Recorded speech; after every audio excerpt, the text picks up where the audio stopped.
नमस्कार दोस्तों, आज हम लोग पढ़ने वाले हैं क्लास 12 सेमेस्टर 4 का हिस्ट्री। आज हम लोग दूसरा चैप्टर स्टार्ट करने वाले हैं और हम लोग सर सैयद अहमद खान के बारे में पढ़ने वाले हैं और उनसे जुड़ी एक आंदोलन था जिसका नाम है अलीगढ़ आंदोलन। उसके बारे में हम लोग आज पढ़ने वाले हैं। तो आइए हम लोग शुरू करते हैं। सबसे पहले सर सैयद अहमद खान के जीवन परिचय के बारे में हम लोग पढ़ते हैं।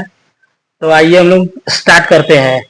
तो देखिए, जीवन परिचय में सर सैयद अहमद खान का जीवन परिचय, सबसे पहले उनका जन्म हम लोग देखेंगे। तो देखिए, जन्म हुआ था 17 अक्टूबर 1817 ईस्वी में। कहां पर हुआ था? तो दिल्ली में। ठीक है। उसी प्रकार 27 मार्च 1898 में अलीगढ़ में उनकी मृत्यु हो जाती है। ठीक है। उनका जो धर्म है वो धर्म क्या है? तो इस्लाम धर्म से ताल्लुक रखते हैं वो। उसके बाद उनकी शिक्षा, तो देखिए फारसी, अरबी, कुरान, गणित, विज्ञान में उनकी रुचि थी और कुल मिलाकर जो है इन सब की शिक्षा ग्रहण करने का उन्होंने प्रयास भी किया है। ठीक है। उसके बाद देखिए मुख्य उपाधि। तो मुख्य उपाधि उपाधि क्या है? उन्हें कुछ टाइटल मिला था। तो देखिए, उन्हें जो है अंग्रेजों ने एक उपाधि दी थी जिसका नाम है नाइट। नाइट का अर्थ होता है सर। जिसको भी नाइट की उपाधि मिलती है उसके नाम के आगे, उनके नाम के आगे जो है सर लिखा जाता है। ठीक है। जिनको भी नाइट की उपाधि मिलती है उसके नाम के आगे सर लिखा जाता है। तो सैयद अहमद खान जी को भी नाइट की उपाधि मिली, इसीलिए उन्हें सर सैयद अहमद खान के नाम से हम लोग जानते हैं। ठीक है। यहां तक क्लियर है। और ये जो नाइट की उपाधि है वह मिलता है 1888 ईस्वी में। क्यों मिलता है? क्योंकि सर सैयद अहमद खान जो है वो सरकार में, उस समय तत्कालीन गवर्नमेंट के सरकार में, ठीक है, सरकारी न्यायिक अधिकारी के पद में कार्य करते थे और अंग्रेजों के प्रति काफी ईमानदारी से कार्य करते थे। इसीलिए उन्हें अंग्रेजों ने खुश होकर के नाइट की उपाधि दी थी। ठीक है। तो कब दी थी? तो 1888 ईस्वी में। यहां तक क्लियर है। अब देखिए उनका पेशा क्या है। ठीक है। तो देखिए, पेशे से वो सरकारी न्यायिक अधिकारी के पद पे कार्य करते थे। ठीक है। उनके बाद वो लेखक भी थे और समाज सुधारक भी थे। ठीक है। यहां तक क्लियर है। अब देखिए, सर सैयद अहमद खान का लक्ष्य या उद्देश्य क्या था? तो उनका उद्देश्य एक ही था कि आधुनिक, वो क्या थे कि आधुनिक शिक्षा के पक्षधर थे। ठीक है। यानी कि आधुनिक शिक्षा के वो पक्ष में थे। वो मुसलमानों को ज्यादा से ज्यादा आधुनिक शिक्षा से जोड़ना चाहते थे। ठीक है। उनका यही एकमात्र उद्देश्य और लक्ष्य था। ठीक है। अब देखिए कि उसके बाद हम लोग थोड़ा सा देख लेते हैं यहां पर कि ये अलीगढ़ आंदोलन है क्या। ये जो अलीगढ़ आंदोलन है ये एक्चुअल में है क्या? तो आइए इसको हम लोग देखते हैं।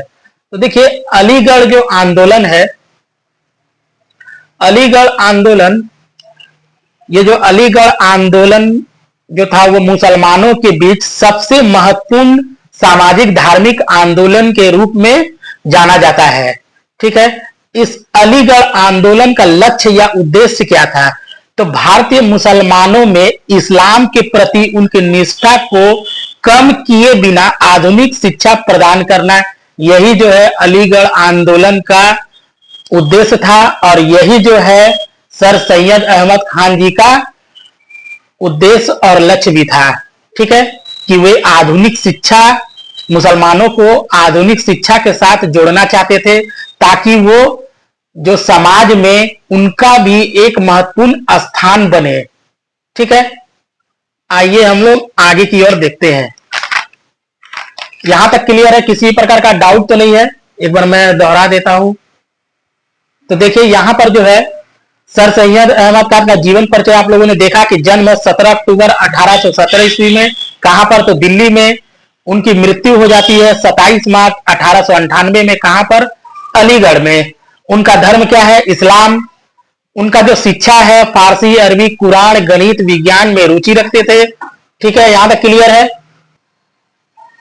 उन्हें उपाधि मिली थी, उनकी मुख्य उपाधि क्या है? तो नाइट यानी सर की उपाधि प्राप्त हुई थी उन्हें 1888 ईस्वी में।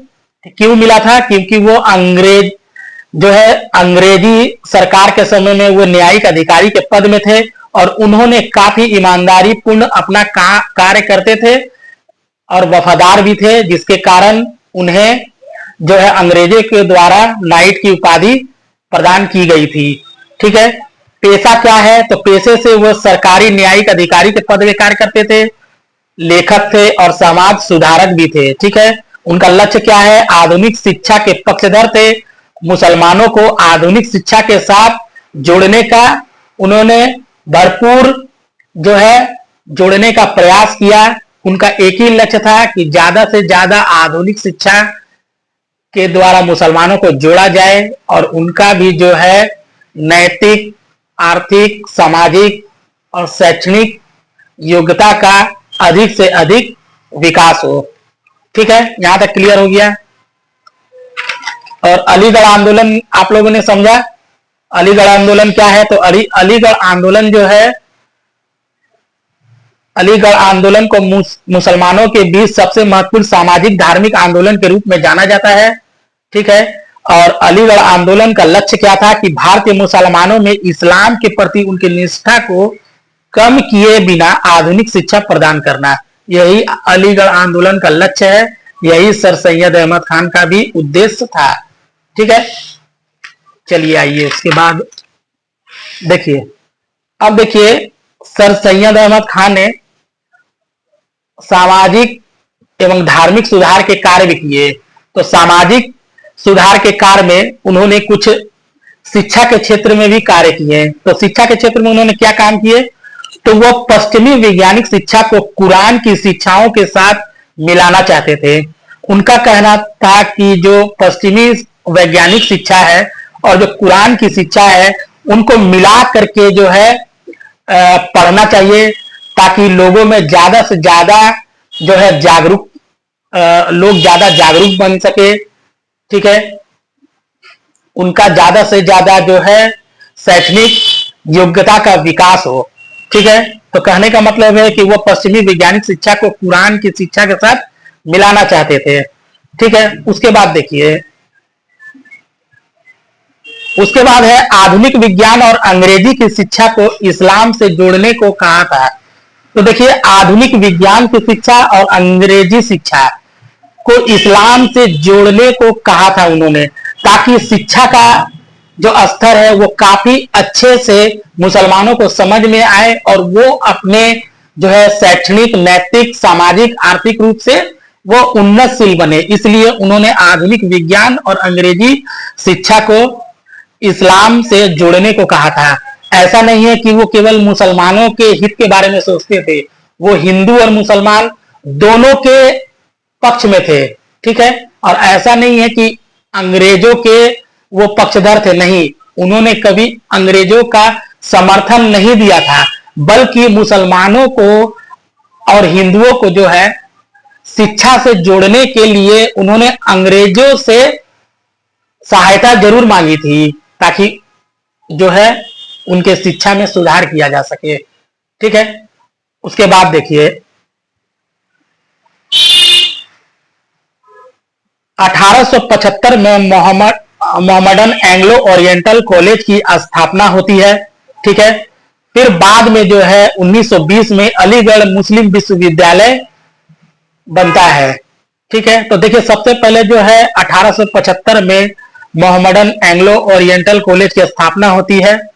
ठीक है, उसके बाद 1920 में अलीगढ़ मुस्लिम विश्वविद्यालय बनता है। अब देखिए यहां ध्यान दीजिए, ये तो मोहम्मडन एंग्लो ओरिएंटल कॉलेज बना। इस कॉलेज से पहले मोहम्मडन एंग्लो ओरिएंटल स्कूल बना था। उसके बाद मोहम्मडन एंग्लो ओरिएंटल कॉलेज की स्थापना 1875 में होती है। उसके बाद फिर अलीगढ़ मुस्लिम विश्वविद्यालय की स्थापना होती है 1920 में। ठीक है, अब देखिए एंग्लो ओरिएंटल का मतलब क्या होता है? एंग्लो का मतलब है जो देसी शिक्षा और एंग्लो का मतलब होता है विदेशी शिक्षा। अब देसी के साथ विदेशी विदेशी शिक्षा का समावेश करना, मान लीजिए उर्दू के साथ अंग्रेजी का समावेश करना, यानी कि उर्दू और अंग्रेजी को मिला करके पढ़ना, हिंदी और अंग्रेजी को मिला करके पढ़ना, उसी को बोला गया है एंग्लो ओरिएंटल। ठीक है, यहां तक क्लियर है। ये हो गया शिक्षा के क्षेत्र में सुधार। अब देखिए धार्मिक सुधार। अब धार्मिक क्षेत्र में उन्होंने क्या सुधार किया उसको देखिए। तो देखिए धार्मिक सुधार में उन्होंने कुरान की तार्किक व्याख्या का समर्थन किया, इस्लामिक समाज में अंधविश्वास और रूढ़ियों का विरोध किया। ठीक है, देखिए कुरान की तार्किक व्याख्या का समर्थन किया, ठीक है, परंतु इस्लामिक समाज में अंधविश्वास और रूढ़ियों का विरोध किया। देखिए इस्लाम समाज में जो भी अंधविश्वास था और रूढ़िवादिता था उनका उन्होंने घोर विरोध किया। ठीक है, परंतु कुरान को जो है अंतिम शक्ति माना। ठीक है, कुरान के साथ जो है उन्होंने पहले भी कहा कि कुरान को जो है अंग्रेजी वैज्ञानिक यानी कि आधुनिक वैज्ञानिक शिक्षा के साथ जोड़कर पढ़ना चाहिए। ठीक है, ताकि उन्हें अधिक से अधिक उनके अंदर तार्किक शक्ति का विकास हो। ठीक है, अब देखिए उन्होंने अभी भी कुरान को अंतिम शक्ति माना। ठीक है, उसके बाद देखिए उन्होंने कहा कि धर्म को समय के साथ अनुकूलन होना चाहिए। ठीक है, अन्यथा यह जीवाश्म बन जाएगा और यह कि धार्मिक सिद्धांत अपरिवर्तनीय नहीं है। इसका मतलब देखिए उन्होंने कहा कि धर्म को समय के साथ अनुकूलन होना चाहिए। मतलब कहने का मतलब है कि सर सैयद अहमद खान जी ने कहा था कि धर्म को जो है समय के साथ बदलता रहना चाहिए, यानी कि समय के साथ बदलना चाहिए। ठीक है, धर्म को, अन्यथा यह जीवाश्म बन जाएगा। ठीक है, और यह कि धार्मिक सिद्धांत अपरिवर्तनीय नहीं है। कहने का मतलब है कि यह धार्मिक सिद्धांत जो है इसको परिवर्तन किया जा सकता है। ठीक है, तो कहने का मतलब है कि धर्म के साथ उन्होंने कहा कि धर्म को समय के साथ परिवर्तन होना चाहिए और धार्मिक सिद्धांत को भी जो है परिवर्तन करना चाहिए। ठीक है, समय के साथ। उसके बाद देखिए सामाजिक सुधार। अब देखिए उन्होंने सामाजिक सुधार किए थे। अब क्या सामाजिक सुधार किया उसको हम लोग देख लेते हैं। सर सैयद अहमद खान ने क्या सामाजिक सुधार किए हैं। तो देखिए सामाजिक सुधार में मुसलमानों को आधुनिक युग के अनुरूप ढालने पर जोर दिया है। ठीक है, कहने का मतलब है कि मुसलमानों को आधुनिक युग के अनुरूप ढलने पर जोर दिया। इसका मतलब है कि मुस्लिम समाज उस समय जो है उस तात्कालीन समय के अनुसार जो है कि उसमें काफी रूढ़िवादिता थी, काफी अंधविश्वास थे। उन्होंने कहा कि उनसे आपको बाहर निकलने की जरूरत है और आधुनिक युग के अनुरूप ढलने की जरूरत है, तब जाकर के जो है आपका विकास संभव है। ठीक है, उसके बाद देखिए महिलाओं की शिक्षा और विधवा विवाह के पक्षधर थे। ठीक है, तो महिलाओं की शिक्षा और विधवा विवाह के पक्षधर थे वो। ठीक है, उसके बाद देखिए उन्होंने पर्दा और बहु विवाह का विरोध करते हुए स्त्री शिक्षा का समर्थन किया। कहने का मतलब है कि उन्होंने पर्दा प्रथा का विरोध किया, उन्होंने बहु विवाह ज्यादा शादी करने पर उन्होंने विरोध किया। ठीक है, उन्होंने स्त्री शिक्षा का समर्थन किया कि ज्यादा से ज्यादा स्त्रियों को पढ़ना चाहिए और ज्यादा से ज्यादा सामाजिक कार्य में उन्हें भाग लेना चाहिए, तब जाकर के उनकी जो है आर्थिक रूप से वो मजबूत हो पाएंगे, सामाजिक तौर पे वो मजबूत हो पाएंगे, नैतिक तौर पर वो मजबूत हो पाएंगे। इसलिए उन्होंने स्त्री शिक्षा का समर्थन किया। वे पर्दा प्रथा के विरोधी थे, वो बहु विवाह का विरोधी थे, अधिक शादी करने पर वो जो है उनके विरोध में थे। उन्होंने स्त्रियों की शिक्षा का समर्थन किया। ठीक है, यहां तक क्लियर है। अब देखिए विधवा पुनर्विवाह, महिलाओं की शिक्षा, दासता, तलाक से संबंधित मुसलमानों में कई सामाजिक सुधार का प्रयास उन्होंने किया। तो देखिए, उन्होंने विधवा पुनर्विवाह का समर्थन किया, ठीक है, महिलाओं की शिक्षा का समर्थन किया, दासता का विरोध किया, तलाक का विरोध किया, ठीक है, और मुसलमानों में कई सामाजिक सुधार का प्रयास उन्होंने किया, ठीक है। उनके अंदर जितने भी कुप्रथा थे उनको दूर करने का उन्होंने प्रयास किया और सामाजिक सुधार करने का भी प्रयास किया। यहां तक क्लियर है? अब देखिए, साहित्य और पत्रिका, उनके द्वारा जो है साहित्य और पत्रिकाएं थी। तो आइए इसको हम लोग देख लेते हैं, साहित्य एवं पत्रिकाएं। तो देखिए, उनके द्वारा जो है तहजीब उल अखलाक नामक पत्रिका उन्होंने निकाला था, जिसके द्वारा सामाजिक चेतना का प्रचार किया गया, ठीक है। उसके बाद देखिए, उसके बाद है रिसाला असबाब ए बगावत ए हिंद और तबईन उल कलाम जैसी रचनाएं उनकी है, ठीक है। अब देखिए, 1857 के विद्रोह के बाद जो है उन्होंने असबाब ए बगावत ए हिंद नामक पुस्तक लिखी, जिसमें उन्होंने विद्रोह के कारणों की व्याख्या की और अंग्रेज से मुसलमानों के पक्ष में न्याय की अपील की, ठीक है। यहां तक क्लियर है?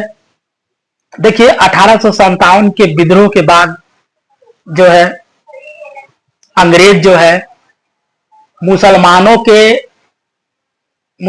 के जो है 1857 के विद्रोह में अंग्रेज जो थे वो मुसलमानों को ही इस विद्रोह के षड्यंत्रकर्ता के रूप में मानते थे। परंतु आगे चल करके उन्हें पता चला कि मुसलमानों का जो है इस्तेमाल किया जा सकता है, और अंग्रेजों ने जो है फूट डालो और राज करो की नीति भी यहीं पर प्रयोग करते हैं अंग्रेज के द्वारा। तो देखिए, यहां पर जो है एक पुस्तक है असबाब ए बगावत ए हिंद नामक पुस्तक लिखी, जिनमें उन्होंने विद्रोह के कारणों की व्याख्या की और अंग्रेजों से मुसलमानों के पक्ष में न्याय की अपील की, ठीक है। तो इस पुस्तक में असबाब ए बगावत ए हिंद नामक पुस्तक में 1857 के विद्रोह के कारणों का व्याख्या किया गया है सर सैयद अहमद खां के द्वारा, ठीक है। उसके बाद देखिए, अलीगढ़ इंस्टीट्यूट गजट नामक पत्रिका में, ये जो अलीगढ़ इंस्टीट्यूट गजट नामक पत्रिका था ये सर सैयद अहमद खां के द्वारा प्रकाशित किया गया था। इसमें जो है कन्या भ्रूण हत्या, बहु विवाह, बाल विवाह जैसी कुप्रथाओं के खिलाफ अभियान चलाया गया था, ठीक है। अब देखिए, सर सैयद अहमद खां जो है इस्लाम में सुधार की क्यों आवश्यकता को महसूस किए कि इस्लाम में सुधार की आवश्यकता करनी है। तो सर सैयद अहमद खां ने क्यों महसूस किया कि इस्लाम में सुधार की आवश्यकता है, तो आइए उसको हम लोग जानते हैं। तो देखिए, मुस्लिम लोग रूढ़िवादी, पिछड़े, अंधविश्वासी थे, ठीक है, उस समय, और गरीब भी थे।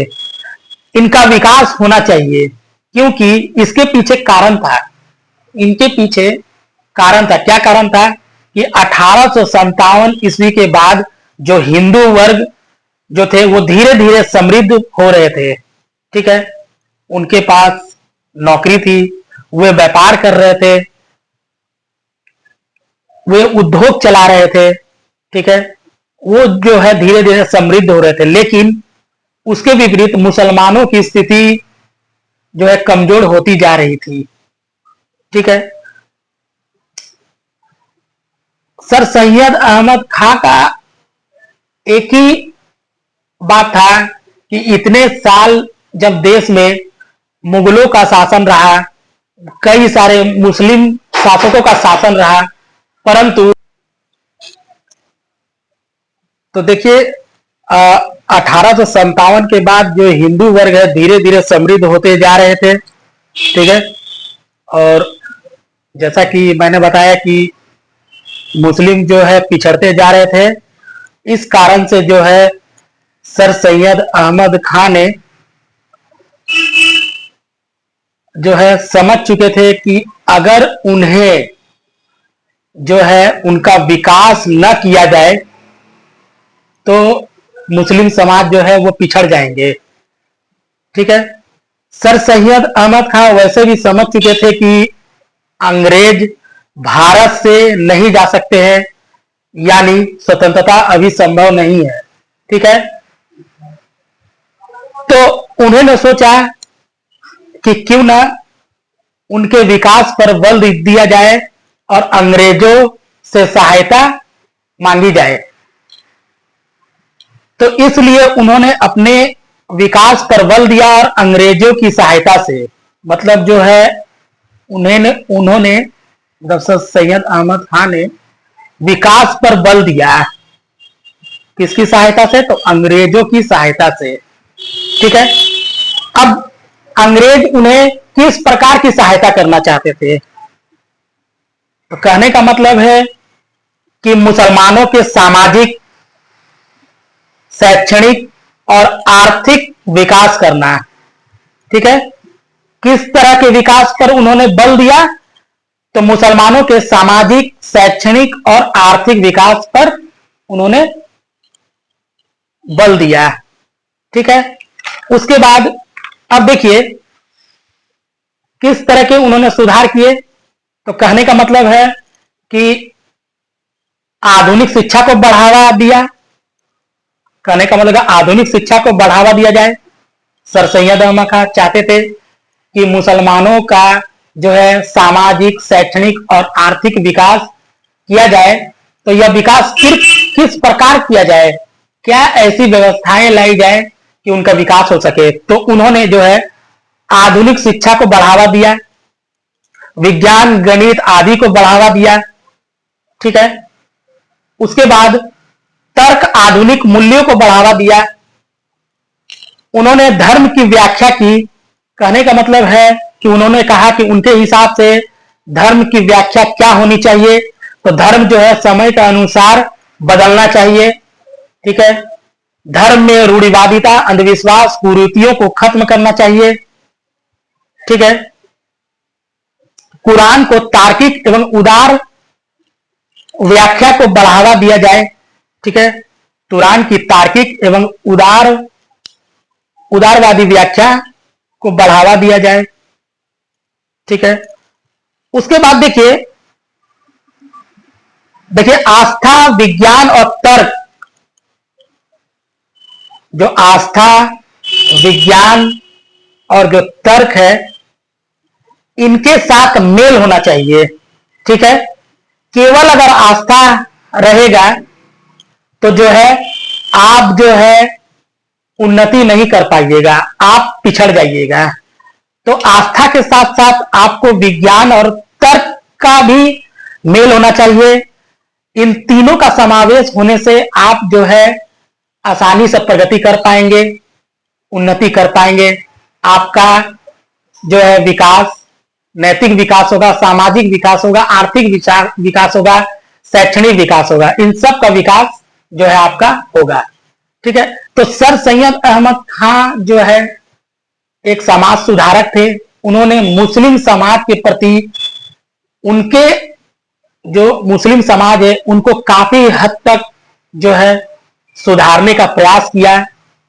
उनकी शैक्षणिक जो है शैक्षणिक योग्यता का विकास किया। शैक्षणिक, सामाजिक, आर्थिक, तार्किक, नैतिक रूप से उन्हें प्रगतिशील बनाया, ठीक है। उनका विकास किया। तो हम कह सकते हैं कि सर सैयद अहमद खान एक बहुत बड़े समाज सुधारक थे, ठीक है। तो दोस्तों आशा करते हैं कि यह वीडियो आपको समझ में आया है। अगर वीडियो समझ में आया है तो आप वीडियो को लाइक कीजिए, सब्सक्राइब कीजिए, ठीक है। अपने दोस्तों को शेयर कीजिएगा। ताकि मुझे भी मोटिवेशन मिले और मैं आपके लिए प्रत्येक दिन वीडियो ला सकूं। हम लोग मिलते हैं एक नए वीडियो के साथ, तब तक के लिए धन्यवाद।